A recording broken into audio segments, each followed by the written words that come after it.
కళ్ళు మూసినా కళ్ళు తెరిసినా మాట్లాడితే యేసు యేసని కలవరిస్తున్న ఈ దీన సేవకుని కూడా ఆదరిస్తాడు. నదుల్లో ఆదరిస్తాడు, సముద్రాల్లో ఆదరిస్తాడు, ఆపదల్లో ఆదరిస్తాడు, కపట సహోదరులు ఆదరిస్తాడు. ఎంతమంది నాకు శత్రువులు అయిపోయినా దేవుడు నా పక్షమునుంటే నాకెవ్వడు విరోధి కాదన్నాడు. దేవుడు నాకు తోడై ఉంటే అది కరువైనను, ఖడ్గమైనను, హింస అయినను, బాధ అయినను, ఆటంకమైనను, శత్రులు వేవేల కొలది లేచిపోయినను ఆయన నా పక్షమునుంటే ఎవడు నాకు విరోధి. ఈ మాట చెప్పినప్పుడు అప్పుడే అనిపించిందండి ఈ పాట రాయాలని.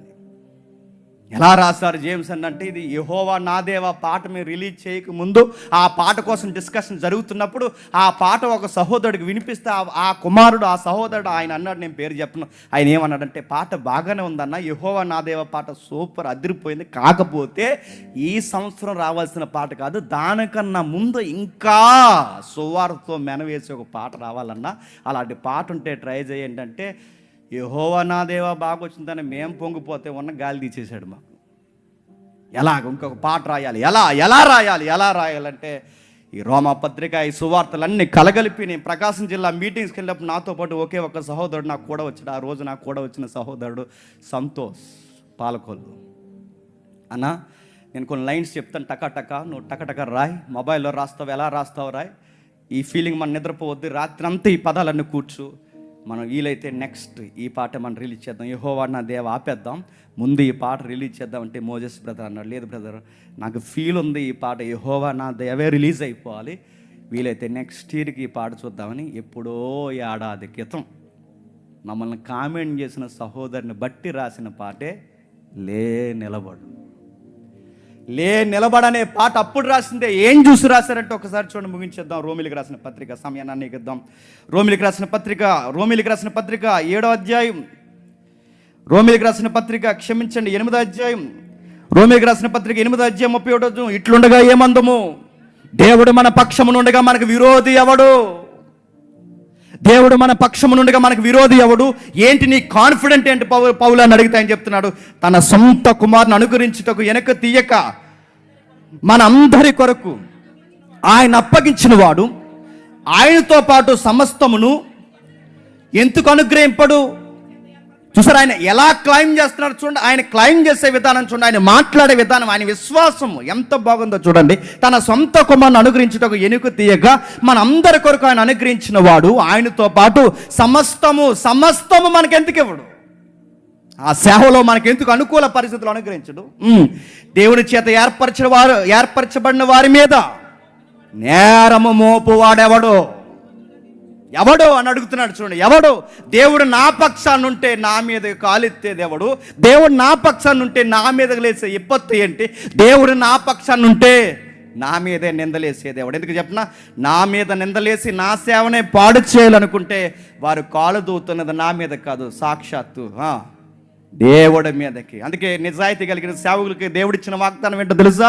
సేవకులు నిజాయితీగా సేవ చేస్తున్న వాళ్ళ మీద మాటన్నా తిరగబడినా దేవుడు ఎలా అన్నాడు, మిమ్మల్ని తాకితే నా కనుగుడ్డు తాకినట్టు అన్నాడు. గుర్తుపెట్టుకో, ఆయన కొరకు బ్రతికే వారి కొరకు మాట్లాడుతాను, మిమ్మల్ని తాగితే నా కనుగుడ్డు తాకినట్టు. అందుకే ఆయన మాట్లాడుతున్నాడు, క్లైమ్ చేస్తున్నాడు. నీతిమంతులుగా తీర్చువాడు దేవుడే, శిక్ష విధించువాడెవడు? ఎవరిని ప్రకటిస్తున్నామా? చనిపోయి తిరిగి లేచిన క్రీస్తు యేసే. అంతేకాదు మృతుల్లో నుండి లేచిన వాడును, దేవుడు కుడిపార్శ్వమున ఉన్నవాడును, మన కొరకు విజ్ఞాపన కూడా చేయవాడును ఆయనే.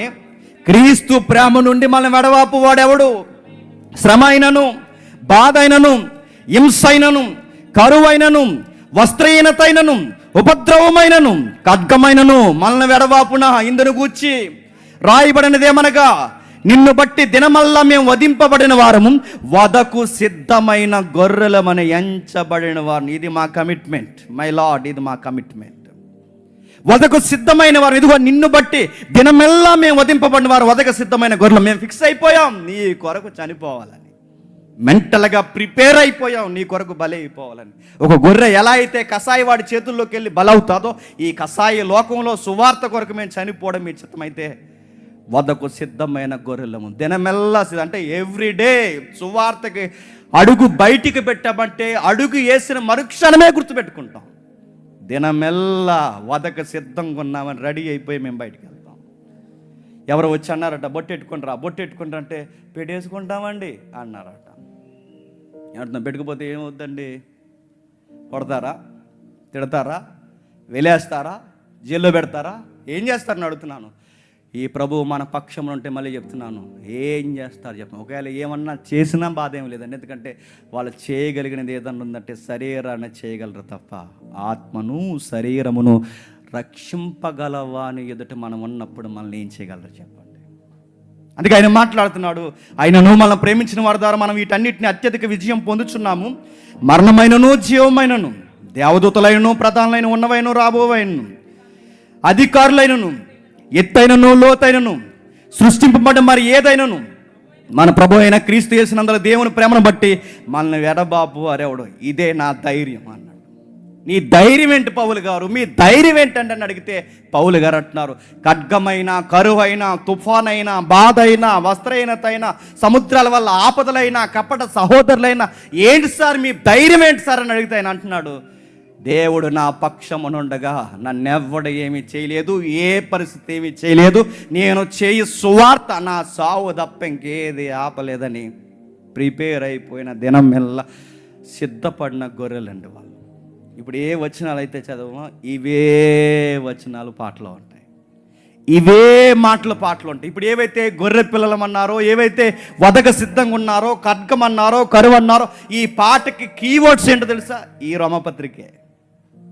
వినండి, చూడండి, నచ్చితే ఈ వర్క్ చేసిన వారు అందరి కొరకు ప్రార్థించండి. ఇలాంటివి అనేకమైనవి జరగాలని, ఇలాంటి గీతాలు అనేకమైన బయటికి రావాలని ప్రార్థన చేయండి. ఎందుకంటే నాకు ఒక కసి, మా టీం ఎవరైతే ఉన్నారో తమ్ముళ్ళందరూ కసి అంటే చెప్పినా సాంగ్స్ ఉన్నాయి. ఆ పిచ్చి సాంగులు 70 సార్లు వింటున్న వాళ్ళు అడుగుతున్నాను, పిచ్చి పనులు చేసే పిచ్చి పాటలు రాసేవాడు అంత కమిట్మెంట్తో పాట రాస్తే అని అడుగుతున్నాను. దేవుని కొరకు పాట రాసి మనం ఎందుకు ఆ కమిట్మెంట్తో రాయలేం? మనం ఎందుకు అవుట్పుట్ అంత క్వాలిటీ మనం ఎందుకు ఇవ్వలేం? మనం ఎందుకు చేయలేం? లోకాన్ని చెడగొట్టేవాడే అంత పెట్టుబడి పెడితే ప్రజలను కట్టేవాళ్ళు మన పాటలు అందుకే చేస్తే అదిరిపోయేలా చేయాలి, లేకపోతే ఇంకా పని చేయకూడదండి.